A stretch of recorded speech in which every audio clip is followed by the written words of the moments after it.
Ο Billy Walters θεωρείται ο πιο επιτυχημένος παίκτης του αθλητικού στοιχήματος στην ιστορία. Για πάνω από 30 χρόνια κατάφερνε κάθε σεζόν πλην μίας να κλείνει με σημαντικά κέρδη από το στοίχημα, τα οποία χρησιμοποίησε αργότερα για διάφορες επενδύσεις, φτάνοντας να έχει μια περιουσία αξίας εκατοντάδων εκατομμυρίων δολαρίων. Οι αρχές τον παρακολουθούσαν στενά για χρόνια και του έχουν απαγγελθεί κατηγορίες πολλές φορές κατά τη διάρκεια των ετών. Στοιχηματικές εταιρείες και παίκτες έχουν προσπαθήσει να αποκωδικοποιήσουν τις μεθόδους του, αλλά μάταια.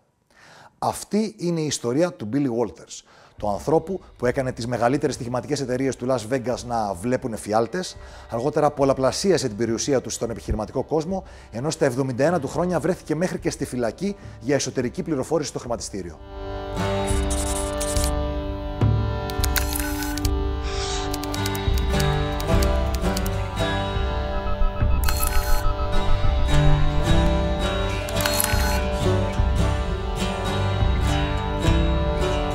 Ο Billy Walters γεννήθηκε στις 15 Ιουλίου του 1947 στο Κεντάκι των Ηνωμένων Πολιτειών. Ο πατέρας του είχε πρόβλημα εθισμού με τον τζόγο και πέθανε από καρδιά πριν καν ο Billy γίνει 1 έτους. Η μητέρα του είχε πρόβλημα εθισμού στο αλκοόλ και λίγο μετά το θάνατο του συζύγου της εγκατέλειψε τον Billy και τις 2 του αδερφές. Οι 3 τους πήγαν και έμειναν με τη γιαγιά τους σε ένα σπίτι χωρίς καν τρεχούμενο νερό. Η γιαγιά τους πέθανε όταν ο Billy ήταν 13 ετών. Το 1964 ο Billy παντρεύτηκε όταν ήταν 17 ετών και πριν κλείσει τα 18 του χρόνια είχε ήδη γίνει πατέρας.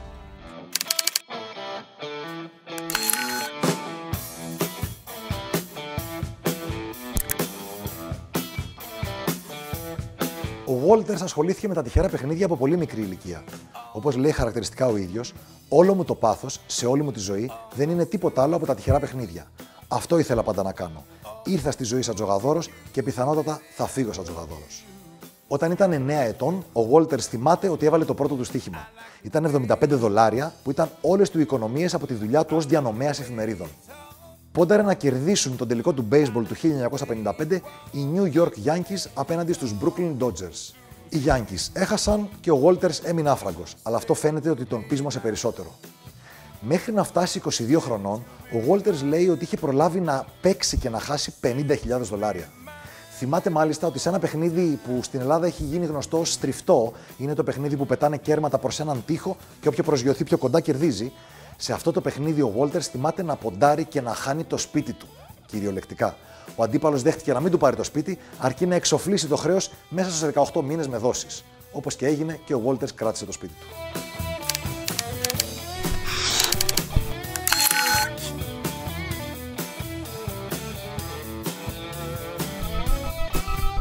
Το 1965 ο Walters έπιασε δουλειά ως πολιτής αυτοκινήτων και εκεί ανέπτυξε μοναδικές μεθόδους προώθησης του εαυτού του για να αυξήσει τις πωλήσεις του.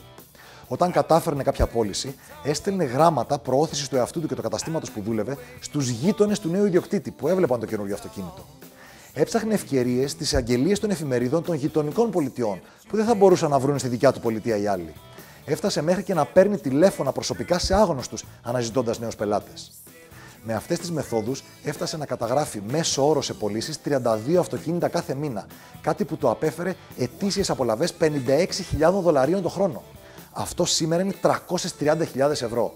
Βέβαια, για να το καταφέρει αυτό, δούλευε 80 ώρες τη βδομάδα. Μέσα σε 3 χρόνια, το 1968, φτάνει να γίνεται διευθυντής μεγάλης αλυσίδας εμπορίας αυτοκινήτων. Εκεί κάθεται μέχρι το 1972, οπότε και αγοράζει τη δική του επιχείρηση χονδρικής εμπορίας αυτοκινήτων σε εμπόρους σε όλες τις νοτιοανατολικές πολιτείες των ΗΠΑ. Καθ' όλη αυτή τη διάρκεια, ο Billy Walters παίζει συνεχώς τυχερά παιχνίδια. Παράλληλα, προσπαθεί να αναπτύξει το δικό του μοντέλο εκτίμησης πιθανότητων για τις αθλητικές αναμετρήσεις, χωρίς όμως να έχει επιτυχία. Το 1981 αποφασίζει να βάλει στην άκρη τις επιχειρήσεις εμπορίας αυτοκινήτων και να ασχοληθεί ολοκληρωτικά με το στοίχημα. Στο Louisville όμως που βρισκόταν, το στοίχημα ήταν παράνομο. Έτσι, το 1982 αναγκάζεται να δηλώσει ένοχος σε κατηγορίες σε βαθμό πλημελήματος για τήρηση αρχείων τυχερών παιχνιδιών. Είχε στήσει ουσιαστικά μια μικρή παράνομη στοιχηματική εταιρεία. Δέχεται ποινή φυλάκισης 5 μηνών με αναστολή και πληρώνει ένα πρόστιμο $1.000. Τότε ήταν που ο Billy Walters αποφάσισε να μετακομίσει στο Las Vegas, όπου το στοίχημα ήταν απόλυτα νόμιμο. Η ζωή του όμως ήταν στο χαμηλότερο σημείο που είχε φτάσει ποτέ. Εκτός από τα προβλήματα με τον νόμο, είχε ήδη 2 διαζύγια, ελάχιστα χρήματα στην τσέπη του, ενώ είχε αρχίσει να αναπτύσσει και ένα πρόβλημα εθισμού στο αλκοόλ.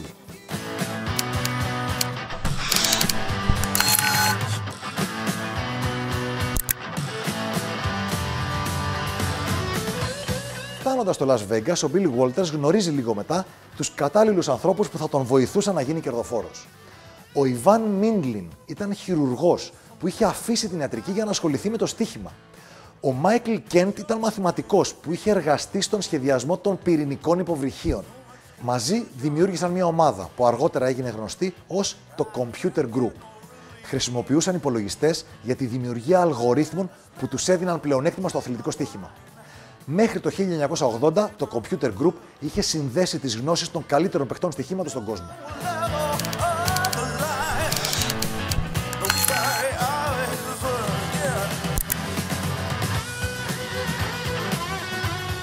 Πάνω που όλα πηγαίναν καλά για τον Walters και την ομάδα του, άρχισαν τα προβλήματα με τον νόμο.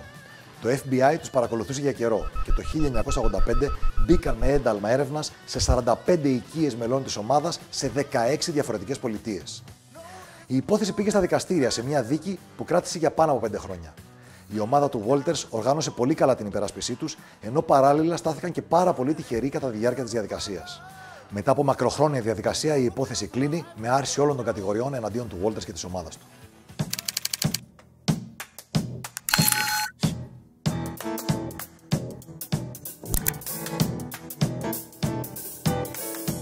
Στο μεταξύ, ο Walters έχει αρχίσει να αναζητά πλεονέκτημα και σε άλλα παιχνίδια. Το 1986 εμφανίζεται στο καζίνο Caesars στην Atlantic City και του ζητάει να παίξει στη ρουλέτα με $2 εκατομμύρια.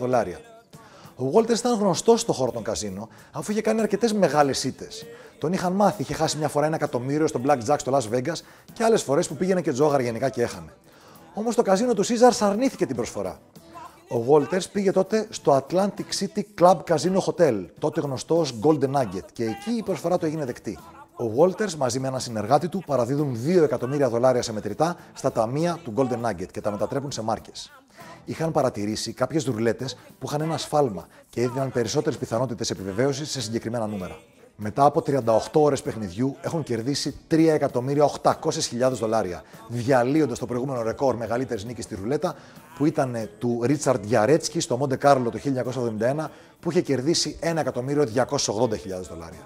Ο Walters μαζί με άλλα μέλη της ομάδας έκαναν κι άλλες νίκες σε διάφορα καζίνο της χώρας, χωρίς όμως να γίνεται ποτέ γνωστή η μεθοδολογία τους όπως έγινε με τις ρουλέτες στο Golden Nugget.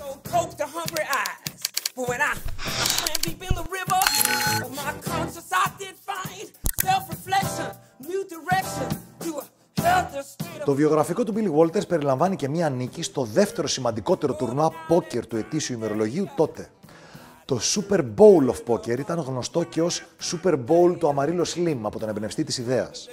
Ενώ το World Series of Poker ήταν αυτό που συγκέντρωνε ολοένα και περισσότερες συμμετοχές, το Super Bowl of Poker ήταν σχεδιασμένο για την αφρόκρεμα του χώρου, μόνο με προσκλήσεις και λίγους ευκατάστατους επιχειρηματίες.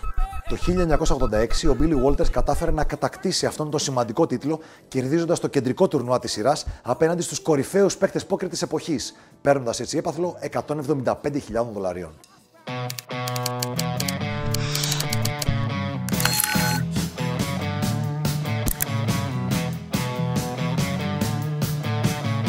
Το βασικό εισόδημα του Billy Walters είναι ακόμα από το αθλητικό στοίχημα. Ειδικεύεται στο κολεγιακό ποδόσφαιρο, μια αγορά για την οποία μπορεί να συγκεντρώσει τέτοιο όγκο πληροφορίας που τον βοηθάει να βγάζει πολύ ακριβέστερες εκτιμήσεις για το κάθε αποτέλεσμα από αυτές που έβγαζαν οι στοιχηματικές εταιρείες. Αυτό όμως δεν του ήταν αρκετό, αφού παρατήρησε ότι οι αποδόσεις των εταιριών έπεφταν γρήγορα πριν προλάβει αυτός να παίξει τα μεγάλα ποσά που ήθελε. Έτσι, αναπτύσσει το δικό του σύστημα χειραγώγησης των αποδόσεων των εταιριών. Ξεκινάει ποντάροντας σε μικρούς bookmakers, οι οποίοι ήταν διατεθειμένοι να δεχτούν τα πονταρίσματά του, παρότι γνώριζαν ότι έρχονται από τον Walters. Και αυτό ως αντάλλαγμα για την πληροφορία της κίνησης των αποδόσεων που θα ακολουθήσει όταν πέσουν τα μεγάλα του πονταρίσματα. Στη συνέχεια, πόνταρε σε όποιες εταιρείες μπορούσε, όπου έφτανε το χέρι του, αφού όλα αυτά τα έκανε μόνο μέσω τηλεφώνου. Ο Walters έδινε εντολή στους αντιπροσώπους του μέσα από κωδικοποιημένες εντολές και τους έλεγε τι να ποντάρουν. Κάποιες από αυτές τις εντολές όμως ήταν παραπλανητικές, αφού ήταν στην αντίθετη πλευρά από αυτή που πραγματικά ήθελε να παίξει. Στη συνέχεια, περίμενε τις στοιχηματικές εταιρείες να αντιδράσουν και να αλλάξουν τις αποδόσεις ως συνέπεια των πρώτων του πονταρισμάτων. Αμέσως μετά έδινε εντολή σε άλλους τους συνεργάτες να παίξουν τα πραγματικά του πονταρίσματα, πολλαπλάσια ποσά και μάλιστα σε πολύ καλύτερη απόδοση, αφού πλέον η κίνηση των απόδοσεων είχε πάει υπέρ του. Σύμφωνα με μαρτυρίες των συνεργατών του, Αυτά τα μεγάλα ποσά που έπαιζε στους bookmakers του Las Vegas και ήταν από μόνα τους ικανά να αλλάξουν τις αποδόσεις σε όλο τον κόσμο, ήταν μόνο ένα μικρό ποσοστό των ποσών που πραγματικά έπαιζε. Όταν επεκτάθηκε και το διαδίκτυο, είχε φτάσει να παίζει σε όλες τις εταιρείες του κόσμου. Αμερική, Ευρώπη, Ασία, Καναδά, παντού, για να μπορεί να βγάλει το μεγαλύτερο δυνατό πλεονέκτημα που μπορούσε. Σύμφωνα με τον ίδιο τον Walters, στις καλύτερες του χρονιές από το στοίχημα κέρδιζε 50 με 60 εκατομμύρια δολάρια κάθε χρόνο. Κάποιες από τις επιτυχίες του στο αθλητικό στοίχημα έγιναν ιδιαίτερα γνωστές στο ευρύ κοινό, όπως όταν κέρδισε 3,5 εκατομμύρια δολάρια στο Super Bowl του 2009 ή όταν κέρδισε άλλα 2,2 εκατομμύρια σε αγώνα του Πανεπιστημιακού Πρωταθλήματος Αμερικανικού Ποδοσφαίρου. Αυτές οι επιτυχίες, μαζί με ένα ντοκιμαντέρ που βγήκε το 2011 στα πλαίσια της δημοφιλούς εκπομπής 60 Minutes, τον έκαναν ιδιαίτερα γνωστό στο ευρύ κοινό ως τον άνθρωπο που κέρδιζε τις στοιχηματικές εταιρείες.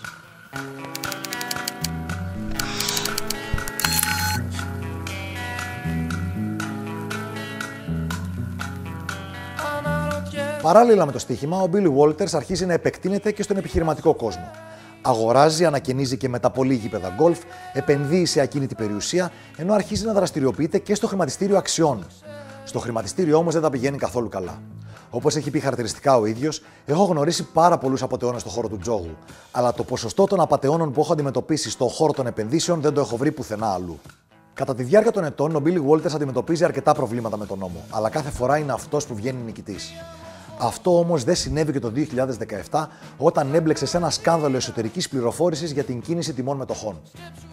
Τον Απρίλιο του 2017 κρίνεται ένοχος και του επιβάλλεται ποινή φυλάκισης 5 ετών όταν έχει φτάσει να είναι 71 χρονών. Αμέσως μετά το άκουσμα της ποινής, ο Billy Walters δηλώνει: «Μόλις έχασα το μεγαλύτερο στοίχημα της ζωής μου. Είμαι σοκαρισμένος». Τον Μάιο του 2020, η ποινή του μετατράπηκε σε κατοίκον περιορισμό για λόγους υγείας, γιατί μόλις είχε ξεκινήσει το ξέσπασμα της πανδημίας COVID-19. Τον Ιανουάριο του 2021, ένα χρόνο πριν την ολοκλήρωση των 5 ετών της αρχικής ποινής, ο απερχόμενος πρόεδρος των ΗΠΑ, Donald Trump, του απονέμει χάρη και ο Billy Walters βγαίνει από τη φυλακή.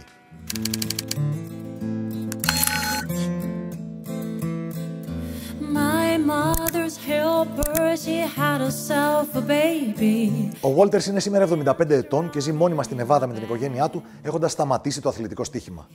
Έχει 3 παιδιά, το ένα εκ των οποίων έχει μόνιμη εγκεφαλική δυσλειτουργία που προκλήθηκε από δύσκολο χειρουργείο που έκανε 7 ετών. Αυτός ίσως είναι και ο λόγος που ο Billy Walters έχει έντονο φιλανθρωπικό έργο, ιδιαίτερα σε μια τοπική φιλανθρωπική οργάνωση που ασχολείται με τις εγκεφαλικές αναπηρίες. Όσον αφορά την επιτυχία του στο στοίχημα, χιλιάδες παίκτες προσπάθησαν να καταλάβουν και να αντιγράψουν τις μεθόδους του, αλλά χωρίς την ίδια επιτυχία.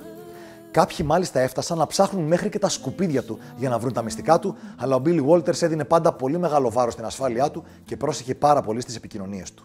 Παρά τα χρόνια νομικά προβλήματα που αντιμετώπισε κατά τη διάρκεια των ετών, ο Billy Walters παραμένει ακόμα και σήμερα ένα σύμβολο στη βιομηχανία του αθλητικού στοιχήματος. Έκανε τις μεγαλύτερες στοιχηματικές εταιρείες να τον φοβούνται. Μπορούσε να χειραγωγήσει τις αποδόσεις των στοιχημάτων του κατά βούληση, έχοντας οργανώσει άψογα μια μεγάλη ομάδα ανθρώπων σε όλα τα μέρη του κόσμου. Τα κέρδη του Billy Walters από το στοίχημα ανέρχονται σε εκατοντάδες εκατομμύρια δολάρια, κάτι που τον καθιστά ως τον πλέον επιτυχημένο παίκτη στοιχήματος στην καταγεγραμμένη ιστορία.